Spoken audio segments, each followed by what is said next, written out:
A instalação da CPI foi aprovada pelos deputados após o período eleitoral.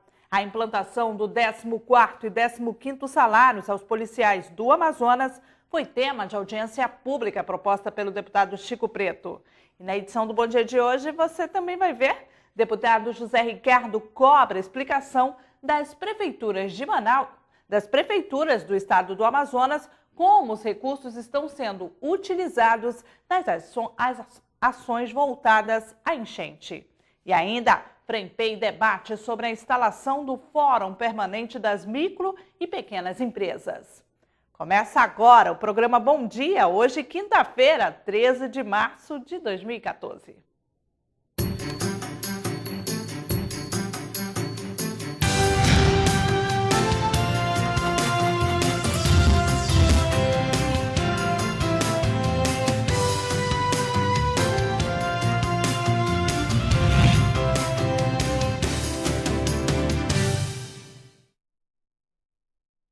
Olá, bom dia para você que acompanha ao vivo a programação da TV Assembleia.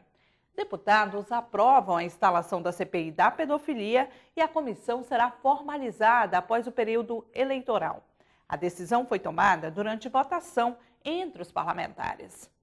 Por 12 votos a 9, os deputados adiaram a instalação da CPI para não haver conflito com o início das campanhas eleitorais. Os parlamentares teriam um prazo de 120 dias para a instalação e conclusão dos trabalhos da Comissão Parlamentar de Inquérito que investigará as denúncias de crime de pedofilia no Estado.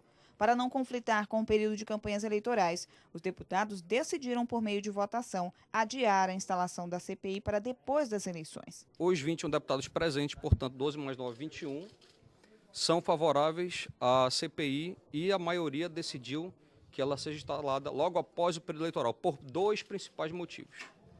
Primeiro, nós já temos uma CPI na casa.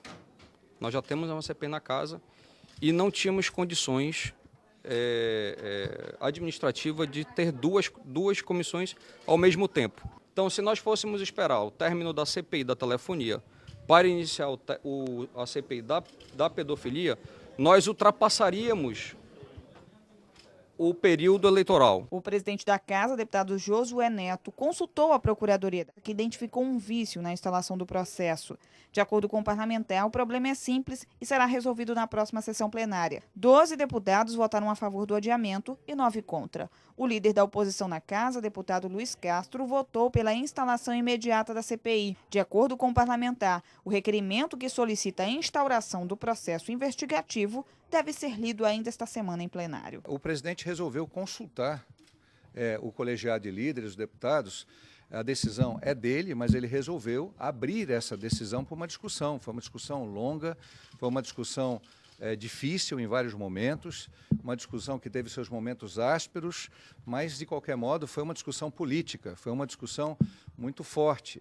Tenho que respeitar a decisão, não estou satisfeito, mas eu não posso me contrapor a uma decisão da maioria e do presidente da Casa. A gente, portanto, viu que não foram todos os deputados que tomaram posições iguais, não houve uma posição de governo contra a oposição, houve, na verdade, uma deliberação livre. A bancada do Partido dos Trabalhadores, deputado Zé Ricardo, deputado Sinésio, nós estivemos juntos defendendo a implantação imediata da CPI. Lamentavelmente, não fomos vencedores nessa proposta. O deputado Sinésio Campos, líder do governo na Assembleia, também foi favorável à instalação do processo de forma imediata, mas defendeu os colegas parlamentares quando questionado se o adiamento seria uma manobra de governo. Eu gostaria de deixar bem claro a todos, não teve, no processo de deliberação agora pelos deputados, nenhum tipo de condução governamental no que se diz respeito de abrir agora ou depois do processo eleitoral. Como líder do governo, na verdade, a gente tem uma posição que pudesse fazer exatamente essa abertura da CPI de imediato, mas o colégio de deputados é que deliberaram por 12 a 9 e que, na verdade, é a decisão que vai ser agora assumida. A Comissão de Gestão e Serviços Públicos da Assembleia realizou na manhã de ontem, quarta-feira, uma audiência pública com policiais militares, civis, peritos e delegados para debater a implantação de uma lei aprovada em 2009 pela Assembleia Legislativa. A legislação prevê o pagamento de 14º e 15º salários aos profissionais da categoria, mas até o dia de ontem não tinha sido implementada. O deputado estadual Marco Antônio Chico Preto reuniu-se com representantes da Polícia Militar e Civil para debater a implantação da Lei 3.472 de 2009, que dispõe sobre o pagamento de prêmio de incentivo ao cumprimento de metas de segurança pública. 5 anos após a aprovação da legislação, ela se mostrou ineficiente. A lei ela precisa ser aperfeiçoada no sentido de nós entendermos como é que isso é medido, porque o pagamento é feito mediante uma medição. E que critérios, quais são os mecanismos, quais são as peneiras que vão atestar esses dados, que vão comprovar se houve aumento de produtividade, diminuição dos índices de violência. Então, nós vamos sugerir que, inclusive, a comissão tenha um prazo certo para que das conclusões dessas discussões o governador seja demandado e possa enviar para cá uma mensagem com os ajustes necessários, porque a lei, sim, precisa de ajustes para que o 14º e 15º seja um instrumento de impulsionar o mérito, de reconhecer o mérito daqueles que se empenharam para aumentar a produtividade da polícia e diminuir os índices de violência. Além de conter ambiguidades, não há previsão do pagamento do benefício a peritos, policiais e delegados que trabalham em atividades de meio da polícia, o que causou insatisfação na categoria. O que a gente percebe na lei, que na época que ela foi feita, realmente ela não visou que ela fosse eficaz, né? Foi aparentemente um movimento político, né, para se mostrar que ia ter o 14º, 15º salário. Porém, eu acho que tenho certeza, em momento nenhum consultaram os profissionais, né, da área para se fazer uma lei que contemple toda a segurança. Afinal, o resultado que se chega são todos, né, e não individualmente. O representante da Associação dos Praças do Estado do Amazonas reforçou que a situação deverá ser resolvida com o apoio da comissão. Essa reunião vai ter um resultado otimizador em todo esse processo, porque o que nós combatemos hoje? Hoje nós combatemos a inércia e a morosidade do poder público.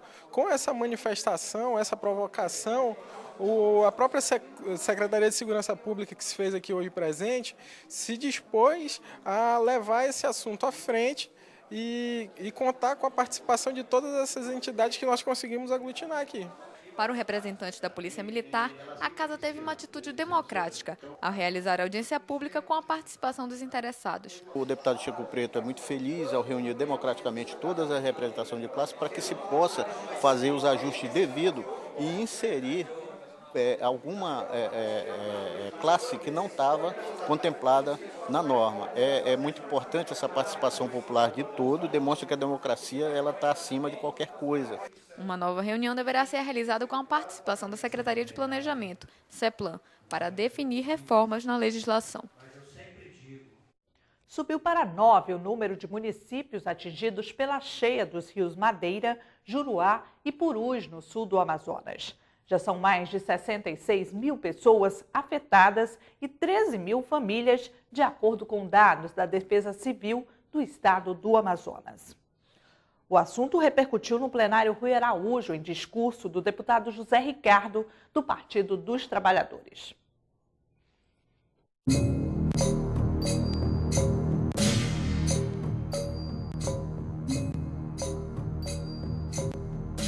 A realidade é alarmante.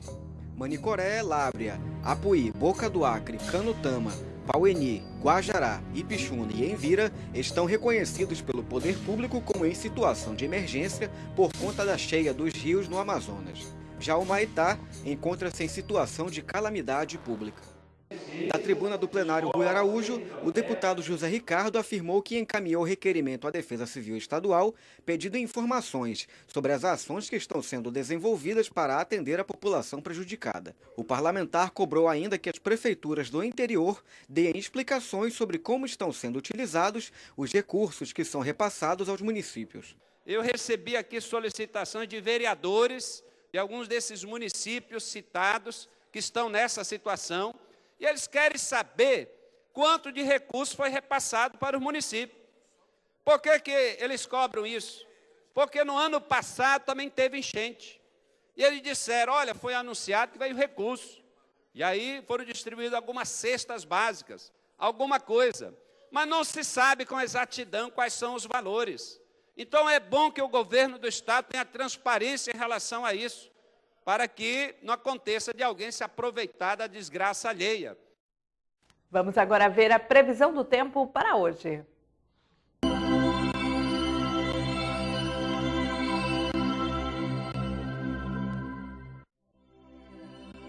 E a previsão do tempo para hoje em Manaus é de céu encoberto a nublado com chuva. A temperatura mínima será de 23 e a máxima de 26 graus. Para o município de São Gabriel da Cachoeira, a previsão é de céu nublado com poucas nuvens. A temperatura mínima será de 24 graus e a máxima de 28. Em Tefé, a previsão é de céu nublado a encoberto. A temperatura mínima será de 24 e a máxima de 27 graus. Veja a seguir, FREMPEI debate sobre a instalação do Fórum Permanente das Micro e Pequenas Empresas. Não saia daí, voltamos já.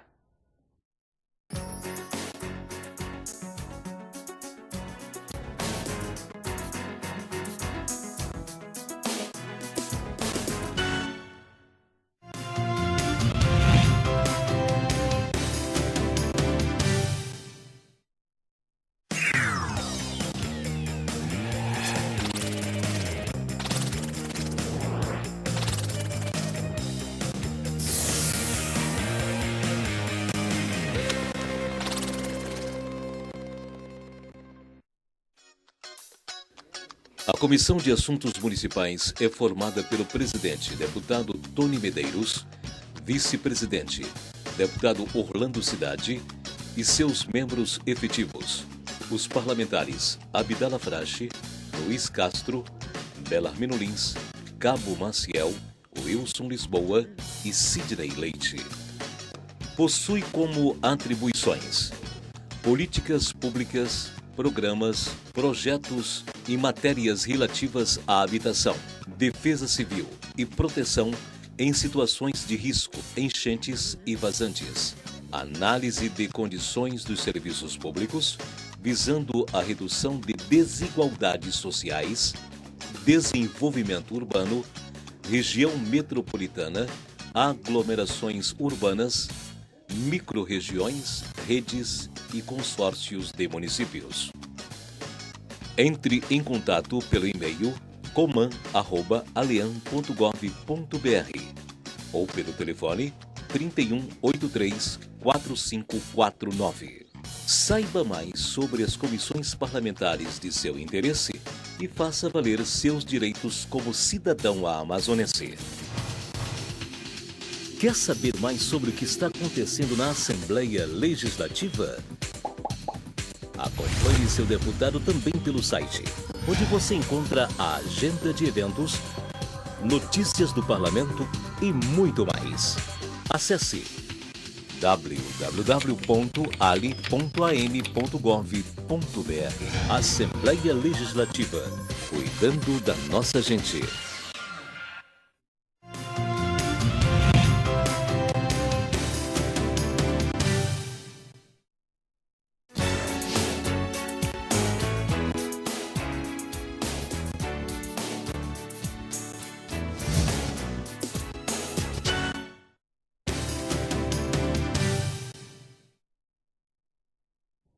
Estamos de volta com o programa Bom Dia. Maior orçamento para a cadeia produtiva do setor primário no Amazonas e a autonomia financeira da Defensoria Pública do Estado. Esses foram os temas do discurso do deputado Chico Preto na sessão plenária de ontem, quarta-feira. O deputado Chico Preto utilizou a tribuna do plenário Rui Araújo para destacar duas medidas orçamentárias governamentais. Uma já é realidade: o processo que dá autonomia financeira para a Defensoria Pública do Estado. A outra é ainda uma sugestão do parlamentar, que pede a definição de um percentual maior do orçamento do Executivo para investimentos no setor primário da economia. Sobre a Defensoria, Chico Preto lembrou que o governo liberou o repasse do orçamento à instituição, por meio de duodécimos, valores mensais correspondentes à divisão do total destinado ao órgão pelo número de meses do ano. Porém, este foi apenas um primeiro passo. Agora é necessário que a Assembleia Legislativa vote um projeto de lei que garantirá uma estrutura temporária para efetivar a autonomia institucional da Defensoria. A Defensoria hoje tem sua folha feita pela SEAD, tem outros procedimentos feitos por outros órgãos de governo, até os seus pagamentos são ainda feitos pela Cefaz, porém, com a autonomia, pagamentos, folha e uma série de outros procedimentos passam a ter início e fim dentro do próprio órgão. O projeto foi enviado para esta casa e, neste momento, eu me pronuncio, tendo a certeza de que o deputado Josué Neto, que é o presidente da casa, tem olhos claros da importância desse processo. Não estou aqui pedindo regime de urgência, não é isso, mas que essa casa possa envidar esforços para que, politicamente, nós possamos dar a celeridade, possamos dar a atenção necessária para que esse processo tenha uma tramitação curta, firme, porém curta, dentro dessa casa, para que a autonomia venha se consolidar de fato de direito. Já sobre o setor primário, Chico Preto sugeriu que os repasses orçamentários ao segmento sejam definidos por lei. O objetivo é garantir que os produtores rurais tenham condições de se desenvolver e oferecer uma alternativa econômica ao modelo do polo industrial de Manaus. Chico Preto lembrou que tramita na Assembleia Legislativa desde 2011 a emenda constitucional número 18, que trata do assunto. O parlamentar foi aparteado pelo deputado Tony Medeiros. Eu propus a esta casa uma frente parlamentar justamente do setor primário, para que a gente possa tratar realmente com essa frente de políticas públicas voltadas ao setor primário. Por isso eu quero parabenizá-lo por essa preocupação, essa sua preocupação, ainda diria que parte desse investimento, desse 0,8% do orçamento, ainda é muito mal aplicada. Nós temos ainda um problema de gestão desses recursos no setor primário. O deputado José Ricardo também se pronunciou sobre o assunto e disse que órgãos como o Instituto de Desenvolvimento Agropecuário e Defesa Florestal deixam de realizar serviços essenciais para a cadeia produtiva do Estado por falta de infraestrutura. A Frente Parlamentar de Apoio às Micro e Pequenas Empresas reúne entidades de classe e empresários para discutir a instalação de um fórum permanente. O mecanismo visa formular políticas públicas para o setor. O Amazonas já possui lei que regulamenta o fórum no estado, aprovado pela Assembleia Legislativa desde 2010. A instalação ficaria a cargo da Secretaria de Planejamento, mas que até o momento não foi implementado. A representante do órgão disse que o desafio está na adesão de entidades. Nós fizemos o edital de convocação e realmente algumas entidades não se inscreveram para compor os vários comitês que o fórum exigem. Mas eu acredito que essa ação do deputado, e o apoio, a dedicação que ele tem em relação ao segmento, a partir de hoje nós passamos a dar continuidade. Um outro problema apontado na reunião foi a implementação da Lei Geral da Micro e Pequenas Empresas nos municípios do estado, criado pelo governo federal em 2006. Com a instalação do fórum permanente, a lei ganharia força nessas localidades. Com o fórum, a gente vai ter uma força muito maior, uma força política muito maior e fazer com que esses municípios, de fato, implementem a lei geral. Nós temos aí dos 62 municípios, apenas 14 com a lei implementada.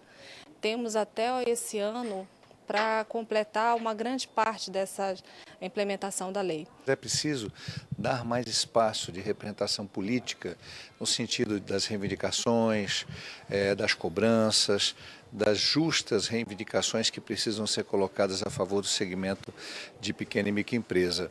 Ainda tem demandas que não foram resolvidas. Nós ainda temos uma carga tributária excessiva para as micro e pequenas empresas. No caso do Amazonas, nós temos dificuldade de logística que acaba onerando muito os pequenos empresários que não têm capacidade de ter um estoque grande, que têm dificuldade de acesso à tecnologia, que lidam muito com a mão de obra restrita, às vezes quase que familiar. Então, o fórum pode debater essas coisas, pode reivindicar das prefeituras, pode reivindicar do governo do estado, pode cobrar do governo federal uma mudança de postura. Para o presidente da Frente Parlamentar que discute o assunto na Assembleia Legislativa, deputada Adjilto Afonso, o fórum vai desburocratizar a instalação de novas empresas no estado. Nós queremos políticas públicas direcionadas ao pequeno empresário, ao médio empresário. Sabemos da dificuldade que esse setor tem. Hoje o pequeno e microempresário tem uma participação muito grande mesmo na economia do país. Outra reunião deve ser marcada com as entidades e demais secretarias do ramo empresarial para oficializar a implementação do Fórum Permanente no Estado. E termina este ano o prazo para que estados e municípios apresentem planos para a destinação correta do lixo. A iniciativa faz parte da Política Nacional de Resíduos Sólidos, que tem o objetivo de incentivar a reciclagem e a sustentabilidade no país. A falta de planejamento atinge a maioria das cidades do Amazonas. O assunto foi debatido em plenário pelo deputado Tony Medeiros.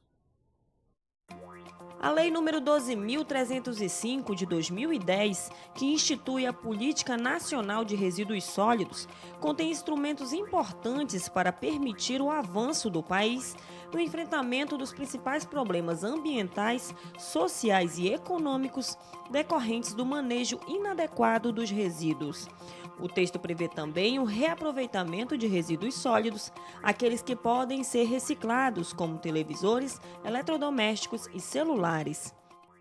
Cidades que não praticam este processo e jogam qualquer tipo de dejetos em aterros sanitários acabam poluindo o meio ambiente. Por conta disso, a Política Nacional prevê que estados e municípios elaborem planos para ajudar o Poder Executivo e os cidadãos a descartar o lixo de forma correta.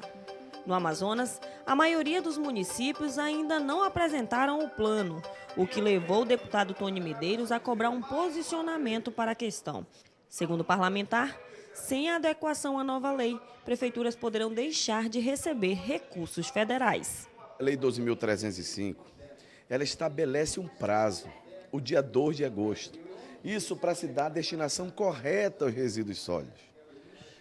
Nós estamos no mês de março, hoje, dia 12 de março, e parte das prefeituras não conseguiram fazer nem o seu plano de gestão. Tem coisas que você diz, olha, só está no papel. Essa nem no papel está. Quem vai ser penalizado? A própria população, porque os gestores públicos não vão receber recursos federais e, dessa forma, penalizar ainda mais o povo das suas cidades. O prazo para a implantação da Política Nacional de Resíduos Sólidos termina este ano. E, de acordo com a Associação Brasileira de Empresas de Limpeza Pública e Resíduos Especiais, para que os entes da federação se adequem à nova lei, serão necessários mais investimentos no setor de limpeza pública. E o Bom Dia termina aqui. Você que ficou conosco até agora pelo canal 99 TV Assembleia, muito obrigada pela sua audiência. Para conferir a reprise, acesse o canal Alean no YouTube. Uma ótima quinta-feira para você e até amanhã no próximo programa. Tchau, tchau.